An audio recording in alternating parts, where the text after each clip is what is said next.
Okay, I'm going to talk about ketone body formation.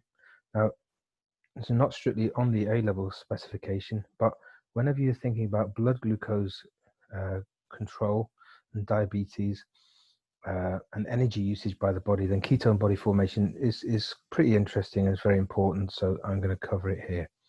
Okay, so if we think about, let's think about a situation where you have basically got starvation and you haven't eaten much at all. Okay, now normally I've drawn, okay, so this is supposed to be glycolysis here. On this side, I've got glycolysis going in the forward direction. The penultimate stage is when you make phosphoenol pyruvate. And then the last stage is when it goes into pyruvate, which then passes from the cytoplasm into the mitochondria. Okay, you lose a carbon dioxide molecule from it there. Carbon pyruvate is a 3-carbon compound. It goes to acetyl Coa, you've got 2 carbons.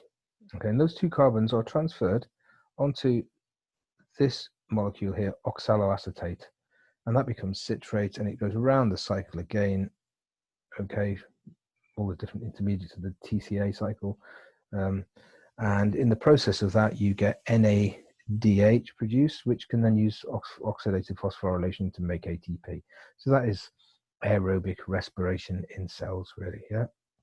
But what's pretty important here is this compound here, oxaloacetate, the intermediate oxaloacetate, which is the one that picks up the 2-carbon unit from acetyl CoA and goes to citrate. Now let's think about during starvation. Now in the liver cell, if there's, right, so during starvation, you're going to get glucagon, and you're going to get no insulin. And so what that, as we've seen in previous videos, this is going to, rather than having glycolysis, you're not going to get that. This whole thing's going to go backwards. You're going to get glucneogenesis, and you're going to make glucose. The liver will make glucose, which is released into the bloodstream. Now, when that happens, is this last stage of glycolysis, phosphoenol pyruvate phosphoenol pyruvate to pyruvate, it can't go backwards. It can't do what I've just done there. And so there needs to be a sort of bypass. And the bypass is that you get oxaloacetate here from the Tca cycle.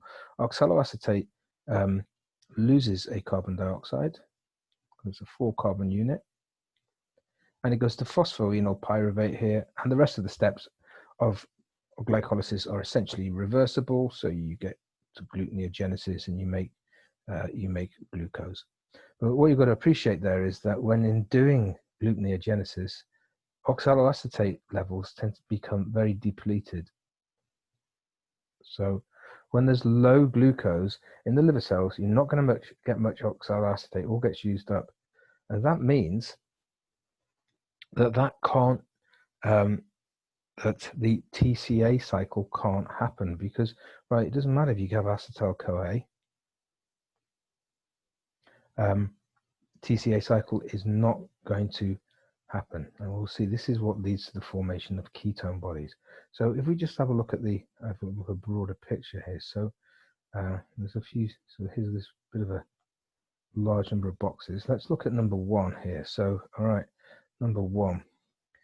All right, the first step in this is the blood. There's low blood glucose, so you get low insulin in number 1 and high glucagon. Now on the liver, number 2 there, so let's call that 2A actually. 2A, in low insulin and high glucagon is going to lead to glucneogenesis, making glucose, and that is going to lead to the depletion of oxaloacetate. Okay, oxaloacetate in the Tca cycle, and that's going to mess the Tca cycle up later on. Now, if we look at 2B here, let's see the effect of glucagon and low insulin on adipose tissue, fat tissue. What that will do in adipose tissue, it will cause your triglycerides will be hydrolyzed and turn into fatty acids and glycerol.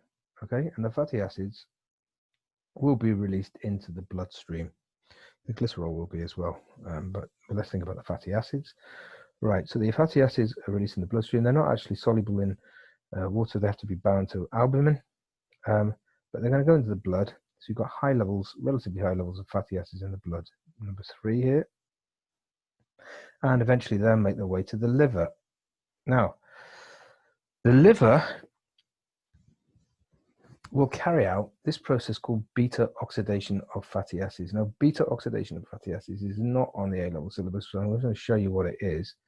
Okay, it's not too tricky, but it leads to the production of acetyl Coa. So let's just look at beta oxidation, which is down here. Right, so here I've got a fatty acid, and that is that's a saturated one I've drawn there, and it's 16 carbons long, very typical fatty acid.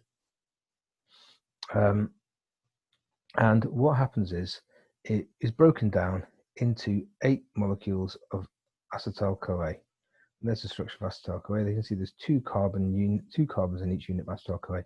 This S bit is a sulfur, which is attached to the coenzyme. All right. Now, why is it called beta oxidation? Is because, well, what happens is before you can snip the end off, well, those hydrogens, they get removed by NAD plus, right? They get removed, so you make NADH, and you also oxidize that, you do the NAD plus for that as well, into a ketone. And then what happens is this bit gets snipped off the end, this 2 carbon unit with the acetyl Coa, and that leaves this carbon with the double bond oxygen to make the makes essentially another fatty acid, which is 2 shorter now. It's like 14 long instead of 16 long, and then that will happen. You get then this one going off, and all the way down to the end, obviously. Okay, so the most important thing is you make loads of acetyl Coa, which normally acetyl Coa will go into the Tca cycle, and it will give you loads of energy because you get loads of ATP because you're going to make NADH there, and that goes into oxidative phosphorylation, and that's going to give you ATP. But we've just said in the liver, we'll go back to this now. In the liver, number 4 up here, during conditions of glucneogenesis, you've got low glucose, and you're making new glucose, you get depleted. Oxaloacetate gets depleted. So you end up loads of acetyl Coa from the breakdown of beta oxidation of fats, but it can't go into the Tca cycle. So what happens is number 5 there is the acetyl Coa goes to make these things called ketone bodies. Here we'll look at the chemical formula of those in a minute. They're very water soluble, and they're released by the liver. Well, this all happens in the mitochondria of the liver, by the way. They're released by the liver into the bloodstream. They're pretty soluble. You get high levels of ketone bodies in the blood, and they can go to all the cells, particularly high energy utilizing tissues like skeletal muscle and the brain, nervous tissue. The ketone bodies go into them, they basically split back into acetyl Coa, and the acetyl Coa can feed into the Tca cycle in these cells because you do have plenty of oxaloacetate in those cells because there's no glucneogenesis in those tissues. You only really get glucneogenesis occurring in the liver. So so during periods of starvation, the muscles, the nerves, will rely on ketone bodies for energy essentially because they break them down to acetyl Coa, which then goes into the Tca cycle. So let's have a look at some of the chemical formulae of some of the ketone bodies. Let's have a look at them. Right. So all right, we go up here now. Here we've got acetyl Coa, which is accumulating in the liver due to the beta oxidation of fatty acids. Okay, so this is the coenzyme bit, this bit there with the sulfur connected to the carbon. You get 2 of those, and they'll come together and they'll make this compound called acetoacetate. Now, if you look at it and you do chemistry, you realize there's 4 carbons long. It's a carboxylic acid here, but it's a salt, obviously, it's lost a proton. But it's got a ketone group in it as well. So its proper name would be, systematic name would be 3-oxobutanoic acid. Acetoacetate is its usual name. And that is a ketone body. All right. That will be released into the bloodstream. That's one of them. What can also happen is you get your acetoacetate here. Some of it gets reduced to beta hydroxybutyrate. Okay, so butyric or butanoic acid, beta, that's the alpha carbon, that's the beta carbon, that's why it's called that. Its proper name would be 3-hydroxy butanoic acid. All right, so that's another ketone body as well. So we've got acetoacetate and beta hydroxybutyrate. They're both released from the liver cells into the bloodstream. Also, what tends to happen spontaneously, there's no enzyme involved in this reaction here, is you get this, right? You lose the carbon dioxide off the end there, and you make this compound here, which is called acetone. Its proper name is propanone, but it's called acetone, and that is nail varnish remover, and it smells a little bit fruity. It's quite a distinctive smell. And if somebody is making a lot of ketone bodies, so the ketone bodies are acetoacetate and beta hydroxybutyrate. If a person is making a lot of ketone bodies, you will get a bit of acetone as well, and their breath, that's quite volatile, their breath will smell a bit fruity, a bit chemically, like nail varnish remover. Okay, and that can be observed in people who are making a lot of ketone bodies. So a person who's starving will be making that. Okay, so this is making ketone bodies. You always make them a bit all the time, and all cells can all use them as an energy source. During periods of starvation, the amounts of ketone bodies will go up much higher. Right, now, let's see what happens when the ketone bodies get to the tissues.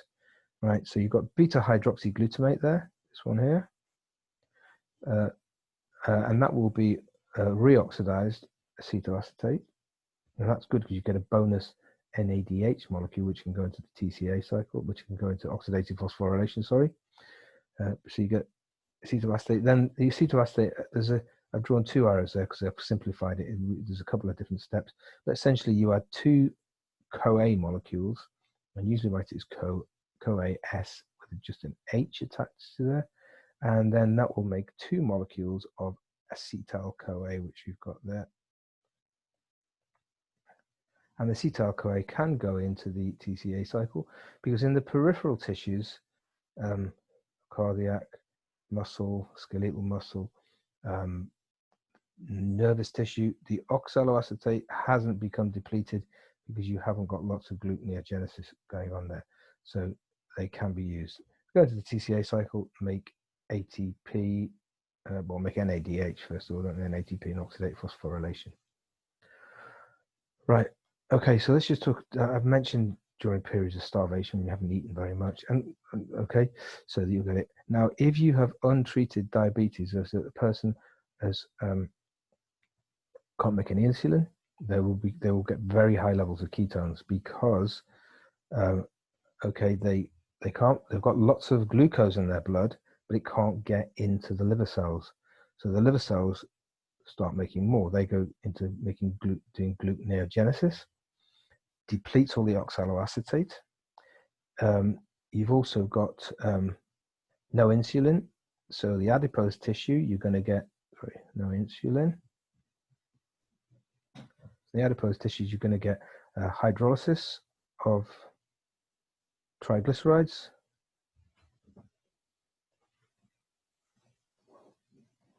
Which means you are going to get fatty acids, which are going to go to the liver. The liver is going to try and break them down. You're going to get a lot of acetyl CoA. Now, during untreated diabetes, the levels of the ketone bodies become so high they're acidic. You've got acid groups there. The pH of the blood drops, and that causes all kinds of problems with all the major organs. Also, ketone bodies are very osmotically active, if you like, and that means they will draw a lot of water out the kidneys, so a lot of dehydration will occur, and that eventually the combined effects of very high ketone bodies is a coma and then death. Right. Finally, let's talk about this thing called a ketogenic diet. So this is a deliberate attempt to push the body into making lots of ketone bodies. So what you need for that is you need very low carbohydrate. And you need low carbohydrate to make the liver go into glucneogenesis and use up the oxaloacetate. And you also need, what you need is calories, but that needs to be provided in the form of fats. So you're low carbohydrate and high fats. Now, a true ketogenic diet will not work if you have high protein,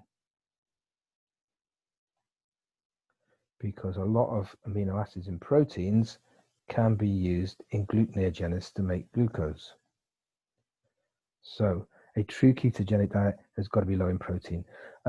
A true ketogenic diet, I think the only medical use of it is for children with very bad epilepsy, and they don't know the exact mechanism, but on a ketogenic diet, it reduces the numbers of seizures they have.